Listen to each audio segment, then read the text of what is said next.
The cargo bay of Nexus Prime smelled like oil and metal. Captain Jake Morrison walked through the narrow hallways with his medical officer, Dr. Lisa Chen, following close behind. They had just finished loading supplies onto their ship when they heard loud voices coming from the lower section. Jake stopped walking and turned his head toward the noise. "What's that about?" he asked Lisa. "Sounds like an argument," she replied, adjusting her medical bag on her shoulder. They walked down the metal stairs, their boots making sharp sounds on each step. The voices got louder as they got closer. Jake could see a crowd of different alien species gathered around something in the corner of the bay. A tall, green-scaled Zephyrian stood in the center of the group. His name was Commander Vextar, and Jake recognized him from previous visits to the station. The Zephyrian's cold yellow eyes looked down at something small on the floor. "The creature is no longer useful," Vextar said in his flat, emotionless voice. "It will be disposed of at the next waste facility." Jake pushed through the crowd to see what they were talking about. What he saw made him stop breathing for a moment. A small creature lay in a dirty metal cage. It was about the size of a house cat, but unlike any animal Jake had ever seen. Its body was made of what looked like living crystal, clear and beautiful. Soft light moved through its body in slow waves, but the light was getting weaker with each passing second. The creature had 6 thin legs that shook with each breath it took. Its large eyes were the color of deep blue water, and they looked up at Jake with something that seemed like hope. The creature made a soft sound, like music, played very quietly. "What is it?" Lisa whispered, kneeling down next to the cage. "It's a Lumina," said a orange-colored Corvani trader. "The Zephyrians make them as pets for rich people. This one is sick and dying." Jake looked at the creature's eyes again. Those eyes held intelligence. They were not the empty eyes of a simple animal. This creature was thinking, feeling, maybe even understanding what was happening around it. "What's wrong with it?" Jake asked. Commander Vextar looked at Jake like he was asking a stupid question. "It has a neural disease. The brain pathways are breaking down. There is no cure. The most logical thing to do is end its suffering quickly." A blue-skinned Altarian female nodded in agreement. "We should not waste resources on a dying pet. It is not practical. The creature is expensive to maintain," added a short, fat Brelling merchant. "Food, medical care, special environment. All for something that will die anyway." Jake felt anger growing in his chest. He looked around at all the alien faces staring at the dying creature. Not one of them showed any sadness or concern. They talked about the Lumina like it was a broken machine that needed to be thrown away. "How long does it have?" Lisa asked, running her medical scanner over the creature. 3 days, maybe 4, Vextar replied. "The disease moves quickly once it starts." Lisa looked at her scanner readings and frowned. "The neural patterns are complex. More complex than most animals I've seen." "Of course they are complex," Vextar said with impatience. "Luminas are bioengineered to be living art. They respond to emotions, create light patterns, make beautiful sounds, but this one's programming is corrupted. It cannot perform its functions." The creature made another soft musical sound and tried to lift one of its shaking legs toward Jake. The gesture was so human-like, so clearly a request for help, that Jake felt his heart break a little. "We could take it with us," Jake said suddenly. The entire group went quiet. Every alien in the crowd turned to stare at him. "Take it where?" Vextar asked. "Back to our ship. Maybe we can help it." A Corvani trader laughed, a harsh sound like breaking glass. "Help it? Human. Your species is known for being emotional, but this is beyond reason. The creature will die no matter what you do." "You would waste your time and resources on a hopeless case?" asked the Altarian female. "It's not hopeless until it's dead," Jake replied firmly. Lisa was still scanning the creature. She looked up at Jake with something like excitement in her eyes. "Jake, these neural patterns, they remind me of some human brain conditions. Conditions we've learned to treat. Human medicine is primitive compared to Zephyrian bioengineering," Vextar said with disgust. "If we cannot save it, you certainly cannot." "Maybe," Jake said, reaching down to unlock the cage. "But we're going to try." The Lumina's eyes focused on Jake's face as he opened the cage door. The creature's light patterns became a little brighter, and it made a sound that almost seemed like gratitude. "This is foolish," Vextar declared. "You will watch it die slowly, instead of ending its pain quickly. How is that merciful?" "Because sometimes miracles happen," Jake replied, carefully lifting the creature from the cage. The Lumina was surprisingly light, and its crystal-like skin felt warm against his hands. "Humans," muttered the Brelling merchant, shaking his head. "Always making emotional decisions instead of logical ones." As Jake carried the creature toward the exit, he could hear the aliens behind him talking in low voices about human stupidity and wasted effort, but he didn't care what they thought. The creature in his arms was alive, intelligent, and deserving of a chance. The Lumina looked up at him with those deep blue eyes and made another musical sound, softer this time. Jake smiled down at it. "Don't worry, little one," he whispered. "We're going to take care of you." Jake carried the dying creature through the corridors of Nexus Prime toward their docked ship, the Starbound. Lisa walked beside him, her medical scanner beeping softly as she took readings. The creature's breathing was shallow, and its light patterns flickered like a candle in the wind. "Are you sure about this, Captain?" Lisa asked quietly. "The aliens might be right. We could be prolonging its suffering." Jake looked down at the creature in his arms. Its blue eyes were still alert, still watching everything around it. "Look at those eyes, Lisa. This isn't just some programmed pet, there's someone in there." They reached the ship's airlock where Chief Engineer Sam Rodriguez was waiting. Sam took one look at the creature and shook his head. "Cap, please tell me we're not taking in another stray," Sam said, wiping grease from his hands with a dirty cloth. "This isn't a stray, Sam. This is a patient," Jake replied, walking past him into the ship. Sam followed them inside, his face showing worry. "Our medical supplies are already running low after that plague outbreak on Kepler Station. We can't afford to waste resources on something that's going to die anyway." "We don't know that it's going to die," Lisa said, though her voice didn't sound convinced. Navigator Beth Williams appeared in the hallway, drawn by the voices. She saw the creature in Jake's arms, and her eyes went wide. "Oh my God, it's beautiful. What is it?" "A Lumina," Jake explained. "It's sick and the Zephyrians were going to kill it." Beth reached out carefully to touch one of the creature's crystal legs.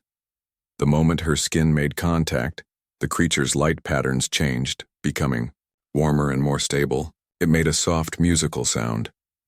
"It likes you," Lisa observed, making notes on her scanner.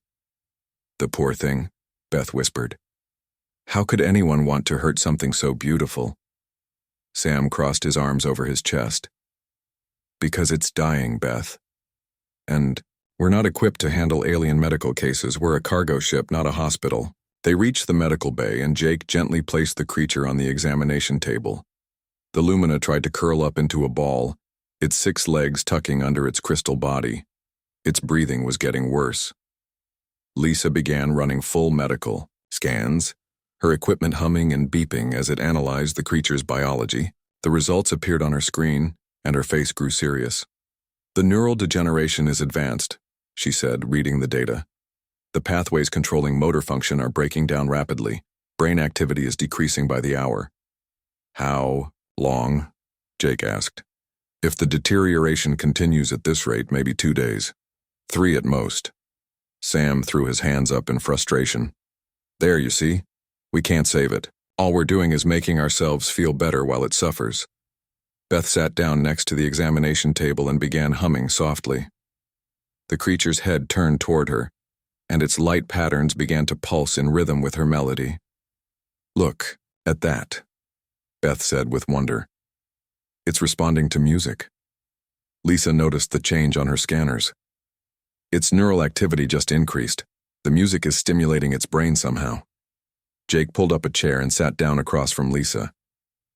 "What do we know about this disease? Has anyone ever tried to cure it?"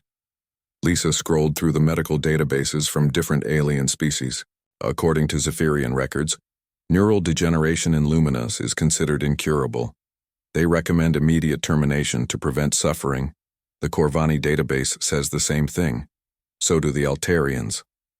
What about human databases? Jake asked. Lisa paused, her fingers hovering over the controls. That's interesting. The neural patterns I'm seeing remind me of certain human conditions, specifically degenerative diseases that affect the connections between brain cells. And we can treat those, Sam asked, his anger giving way to curiosity. Some of them, yes. We've developed neural regeneration therapy that can repair damaged pathways and even grow new connections. Lisa looked up from her screen. But Jake, this creature isn't human. Its biology is completely different. What works for us might kill it. The creature made a weak sound and tried to lift its head. Beth immediately started humming again and the creature relaxed. But it might work? Jake pressed. It might. But the chances are very small.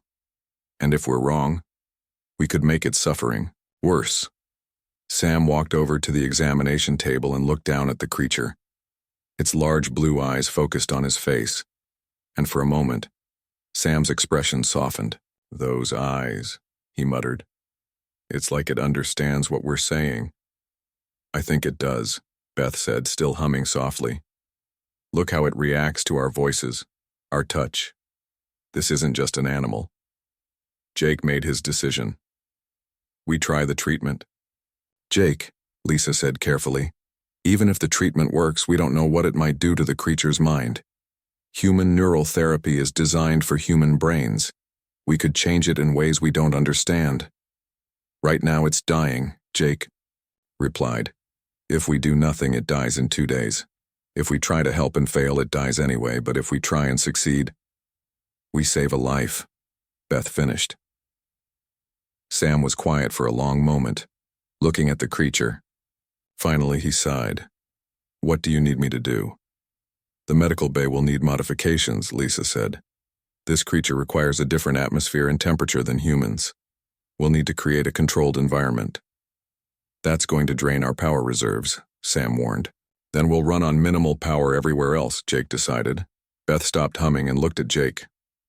What are we going to call it? Jake studied the creature's flickering light patterns. Even though it was dying, there was still a spark of life in those crystal features, still hope in those blue eyes. Spark, he said. We'll call it Spark. As if responding to its new name, the creature's light patterns grew a little brighter, and it made a sound that almost seemed like contentment. Lisa began preparing her equipment. I'll need time to study its biology and modify our neural therapy protocols. This won't be easy. Nothing worthwhile ever is, Jake replied, gently stroking one of Spark's crystal legs. The creature leaned into his touch, its breathing becoming slightly easier. Sam headed for the door. I'll start working on the environmental modifications, but Cap, if this doesn't work, it will work, Jake said firmly. It has to. Dr. Lisa Chen had not slept in 36 hours.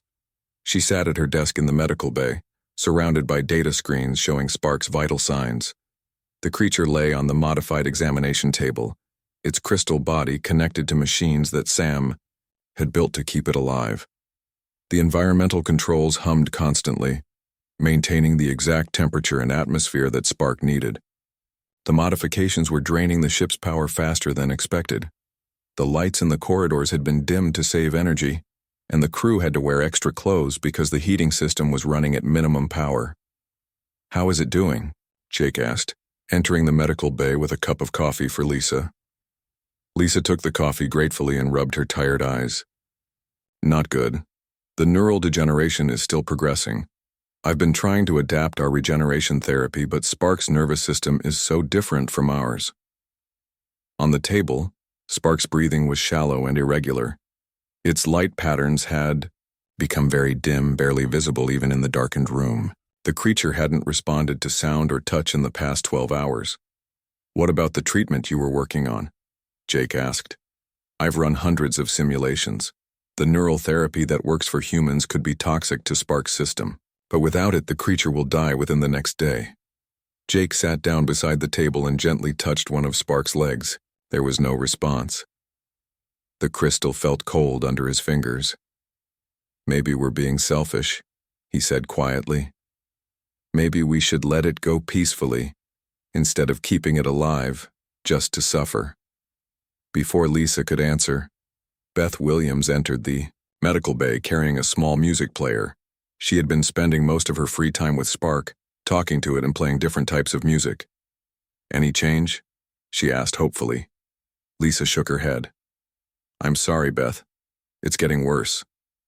Beth sat down and turned on her music player. The soft sounds of a piano filled the room. For a moment, nothing happened. Then, very slowly, Spark's light patterns began to flicker in response to the music. "It can still hear us," Beth said with relief.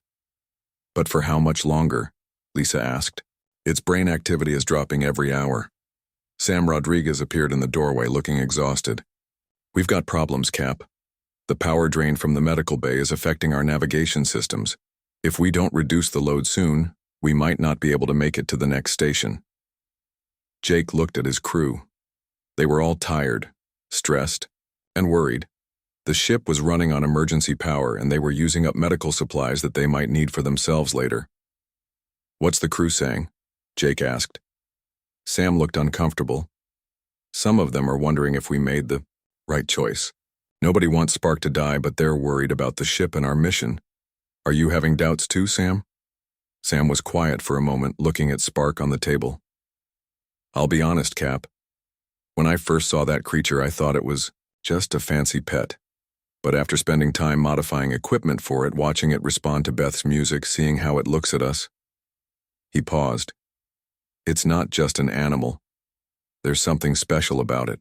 "But," Jake prompted, "but we can't save everyone. Sometimes the logical choice is the right choice, even if it hurts." Beth stopped the music and looked at all of them. "What if we were the ones dying? What if we were sick and alone, and the only beings who could help us decided we weren't worth saving?" "That's different," Sam said. "We're human." "Why does that matter?" Beth asked. "Spark thinks and feels just like we do. It gets scared, it responds to kindness, it seems to understand what's happening. How is that different from being human?" Lisa stood up and walked to her computer. "I've been thinking about this wrong. I've been trying to adapt human treatments for an alien biology. But what if I approached it differently?" "What do you mean?" Jake asked. "What if the neural degeneration isn't a disease at all? What if it's something else? Something that Spark's body is supposed to go through?" "Like what?" Lisa pulled up Spark's brain scans on the main screen. "Look at these patterns. The neural pathways aren't just dying randomly. They're breaking down, in a specific order, in a specific way. It's almost like..." "Like what?" Sam asked. "Like metamorphosis. Like Spark's brain is trying to change into something else." Jake leaned forward. "You mean like a caterpillar turning into a butterfly?" "Maybe. The Zephyrians said that Luminas are bioengineered creatures. What if they built them with the ability to evolve, to grow into something more complex? And what if the disease is actually the beginning of that evolution?" "But then why do all the Luminas die?" Beth asked. "Because no one lets the process finish. The moment they see the neural degeneration, they kill the creature to end its suffering. They never let it complete the transformation." Sam looked skeptical. "That's a big guess, Doc. And if you're wrong, if I'm wrong, Spark dies anyway. But if I'm right and we can help it through the transformation instead of trying to stop it..." Jake felt a spark of hope. "What would you need to do?" "Instead of trying to repair the damaged pathways, I would support the creature while new pathways form. Give it the nutrients and energy it needs to complete the change." "How long would that take?" "I don't know. Days, maybe weeks." Sam shook his head. "We don't have enough power for weeks." "Then we'll find a way to get more power," Jake said firmly. "We'll stop at the next station, get supplies, do whatever we need to do." On the examination table, Spark made a very weak sound. Its light patterns were almost completely gone now and its breathing was barely visible. "We need to decide now," Lisa said urgently. "If we're going to try this, it has to be within the next few hours." Jake looked at his crew. Sam was worried about the ship. Beth was determined to save Spark. Lisa was exhausted but willing to try. The choice was his to make. "Do it," he said. "Try the transformation theory." Lisa nodded and began preparing new equipment. I'll need help monitoring its vital signs around the clock. I'll take first watch, Beth volunteered. I'll help with the technical modifications, Sam added, though he still looked worried. As they worked to prepare for the treatment, Jake sat beside Spark and spoke softly to the dying creature. Hold on, little one. We're not giving up on you. We're going to find out what you're really meant to become. Lisa Chen stared at the brain scan on her screen, unable to believe what she was seeing. It was day 5 of Spark's treatment, and the creature had been getting worse every hour. Its breathing had become so weak that the machines were barely detecting it. The light patterns had completely disappeared 2 days ago. This can't be right, she whispered, running the scan again. It was 3 a.m, ship time. The rest of the crew was sleeping, except for Beth, who was curled up in a chair next to Spark's table. She had refused to leave the creature's side, playing soft music and talking to it even though Spark showed no signs of hearing her. Lisa looked at the new scan results. Something impossible was happening inside Spark's brain. While the old neural pathways continued to break down, new ones were forming. Not just a few new connections, but entire networks of brain tissue that had never existed before. Beth, Lisa said quietly, "Wake up. You need to see this." Beth opened her eyes and sat up quickly. "Is Spark okay? Did something happen?" "Look at this." Lisa pointed to the screen. "These white areas are new brain tissue. It's been growing for the past 2 days, but so slowly that I didn't notice it until now." Beth stood up and looked at the screen, though she didn't understand what she was seeing. "Is that good?" "I think so. I think Spark's brain is rebuilding itself, but not back to what it was before. It's becoming something completely different." As if responding to their voices, Spark made a tiny sound. It was the first sound the creature had made in 3 days. Beth immediately went to the table and gently touched one of Spark's legs. "Did you hear that?" Beth asked excitedly. Lisa ran a quick vital signs check. "Its heart rate is increasing. Brain activity is up 20% from yesterday." Over the next few hours, small changes began to appear. Spark's breathing became stronger. Its crystal body, which had been completely clear for days, began to show the faintest hint of color. The creature's eyes, which had been closed since the treatment began, started to flutter. By morning, when Jake and Sam arrived for their shift, Spark was clearly improving. "I can't believe it," Sam said, looking at the readings on Lisa's monitors. "Yesterday I thought we were going to lose it for sure." "The transformation is accelerating," Lisa explained. "Spark's brain is growing new sections that control higher thinking, memory formation, and emotional processing. It's becoming more intelligent." Jake leaned over the examination table. "Spark, can you hear me?" The creature's eyes opened slowly. They were still the same deep blue color, but there was something different about them now. They seemed more focused, more aware. Spark made a soft musical sound, but it was more complex than the simple tones it had made before. The sound had structure like language. "It's trying to communicate," Beth said with wonder. Over the next day, Spark's improvement continued rapidly. The creature began moving its legs, at first just tiny movements, then more controlled motions. Its light patterns returned, but they were different now. Instead of random flickers, the lights moved in organized waves across its crystal body. Sam had been working on improving the medical bay's power efficiency, and he noticed something strange. "The power drain is decreasing," he told Lisa. "Spark isn't using as much energy as before." "That makes sense," Lisa replied. "Its new neural pathways are more efficient than the old ones. It's learning to control its own biological functions better." On the 7th day, something amazing happened. Jake was sitting with Spark talking to it about their destination when the creature responded. "Ja'aki," Spark said in a voice like soft bells ringing. Jake nearly fell out of his chair. "Lisa, Beth, Sam, come quickly!" The crew rushed into the medical bay to find Spark sitting up on the examination table, its crystal body glowing with steady, beautiful patterns of light. "It spoke," Jake said, his voice full of excitement. "It said my name." "Jake," Spark repeated, looking directly at him. "Friend Jake," Beth started crying with joy. "Spark, do you remember me? The creature turned its head toward her. Beth. Music, Beth. Pretty sounds. Sam stepped forward cautiously. Spark, how do you feel? The creature considered the question for a moment. Feel different. Think more. Understand more. Before was small thoughts, now is big thoughts. Lisa ran a full brain scan. What she saw made her gasp. Spark's intelligence has increased dramatically. The new neural pathways are processing information at levels I've never seen before. Am I changed? Spark asked, its voice becoming clearer with each word. Yes, Jake said gently. You were very sick, and we helped you get better, but you became something more than you were before. More, Spark repeated thoughtfully. Yes, I feel more. Think more. Am more. The creature looked at each of them in turn. You saved me. When others said let die, you said live. Why? Jake sat down so he was at eye level with Spark. Because every life is valuable. Because you deserved a chance.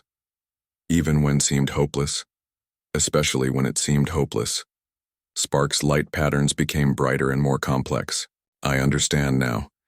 Before I was made to be decoration. Pretty thing for looking. Now I am. Person. With thoughts and feelings and choices.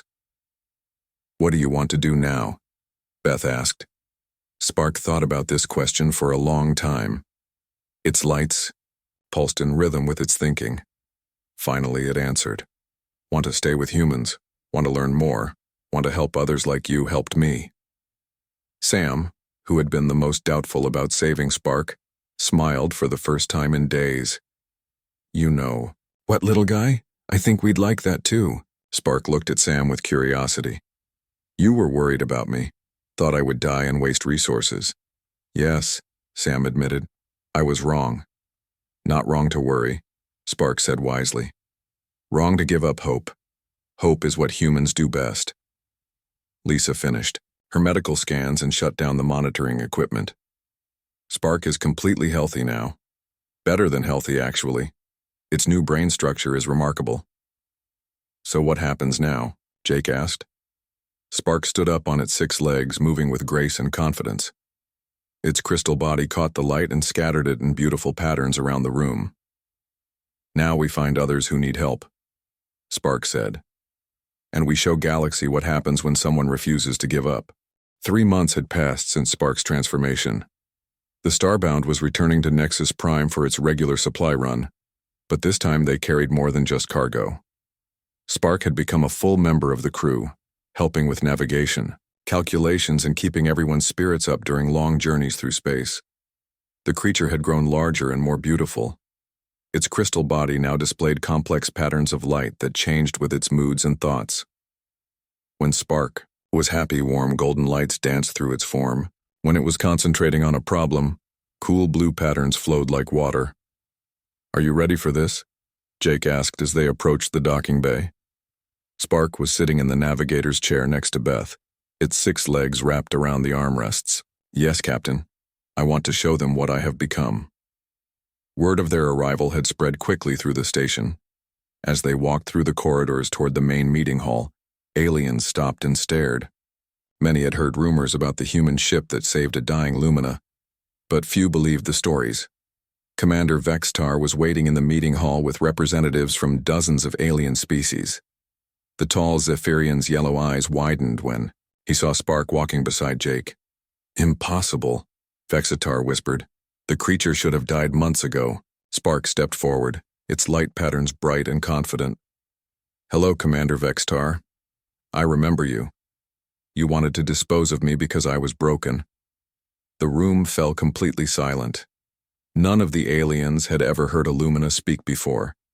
You can talk, said the orange Corvani trader who had been present at Spark's rescue. I can do much more than talk, Spark replied. I can think, learn, feel emotions, solve problems, and make choices.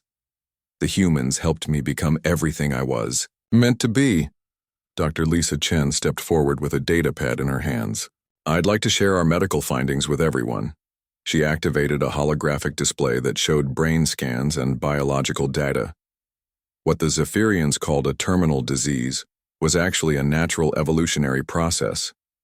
Luminas were designed with the ability to transform into higher forms of consciousness, but the process was always interrupted before it could complete. A blue Altarian female scientist leaned forward to study the data. These neural complexity readings are extraordinary. This creature's intelligence level exceeds most known species, including humans, Lisa added. Spark has become something unique in the galaxy. Commander Vextar shook his head in disbelief. But the medical databases clearly state that the neural degeneration is fatal. Every Lumina that develops this condition dies.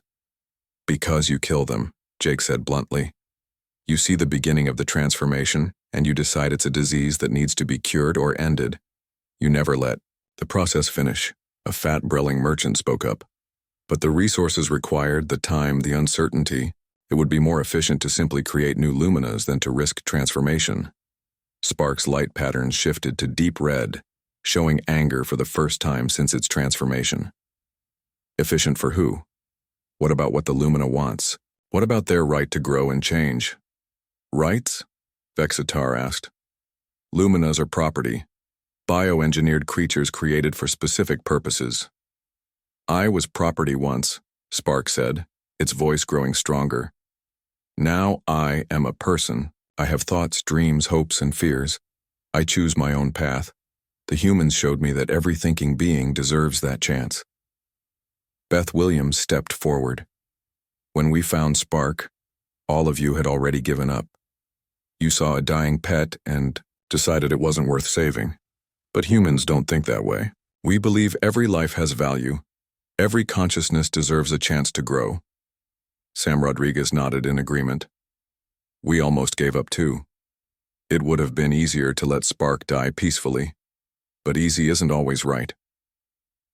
The Altarian scientist was still studying the medical data. The implications of this discovery are massive. How many Luminas have we lost over the centuries? How many potential minds have we destroyed out of ignorance? Thousands, Spark said sadly. Maybe millions. Each one could have become like me, could have contributed something unique to the galaxy.